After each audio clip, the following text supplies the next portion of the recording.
Canelo with the body shot again.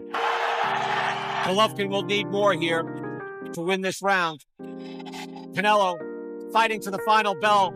G comes back. And that's it. Will that O go? Close fight, outstanding fight. Fight fought at the highest level.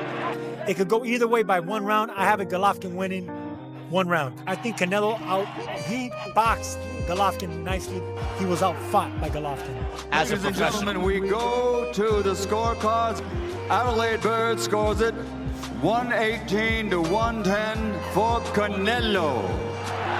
Dave Moretti scores it 115, 113, Triple G. Antrella scores it 114, 114. This is officially a draw. Well, there is a stunning outcome. A draw is not a terrible outcome in a fight like this. There is no way you can watch this fight and see 10 rounds for Canelo Alvarez. That scorecard submitted by Adelaide Bird, it's difficult to fathom, even with a bunch of close rounds. Triple G never stood a chance against Adelaide. First clash between Canelo Alvarez and Gennady Triple G Golovkin was a 12-round spectacle that instantly became one of the most talked-about fights of the year. It wasn't just a great fight, it was one of the most controversial. From start to finish, the action was competitive, but when the final bell rang, many believed Triple G had done enough to secure the victory.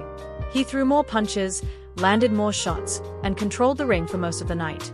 So when the fight was declared a draw, it sent shockwaves through boxing. That's a draw? There's no way that's a draw. How is that a draw?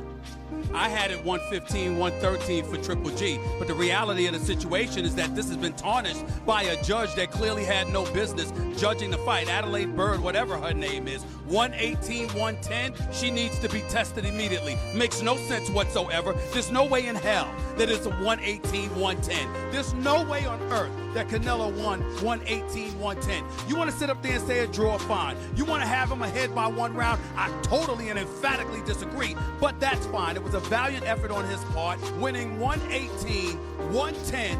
That judge needs to be tested now. Not an hour from now, not 2 hours from now, not tomorrow morning. She needs to be tested now. Because both Canelo and Golovkin were still recognized as the top 2 middleweights in the world, it was only natural that talks for a rematch started almost immediately. The plan was simple: May 2018, Part 2. Everything seemed to be moving smoothly until news broke that Canelo had failed a drug test. Clenbuterol was found in his system, and he was hit with a suspension. As always in cases like this, promoters rushed into damage control mode, claiming tainted Mexican beef was to blame. And while that excuse had some precedent, since other Mexican athletes had tested positive for the same thing, many in the boxing world weren't convinced. Especially considering the track record of Reynoso's gym, where several fighters have tested positive for different substances over the years. Whether it was bad meat or not, the result was the same.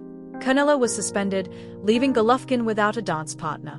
The replacement opponent discussed was Vanes Martirosyan, a huge step down in competition compared to Canelo or Danny Jacobs. But with little time to find someone else, Triple G took the fight. Expectations were clear. Matthew Macklin writhing on the canvas from a body shot. See if he has one of those moments in him tonight. Martirosyan sticking the jab in Golovkin's mouth. Golovkin lands a left hook. Oh, Martirosyan is hurt. They say the last thing to leave a fighter is his punch. And he thinks he's uniquely prepared for Golovkin's Mexican style, but those are some monsters. Uppercut by Golovkin. A lot of it outside the ring stuff. And he gets hit with a right hand again by Martirosyan. Right hand by Golovkin. Another hard left to down goes Martirosyan. And he collapses onto his face. As Reese picks up the count. 7, 8. Exactly as expected, Golovkin runs through Vanes Martirosyan, and with Canelo's suspension coming towards an end. And that's exactly what happened.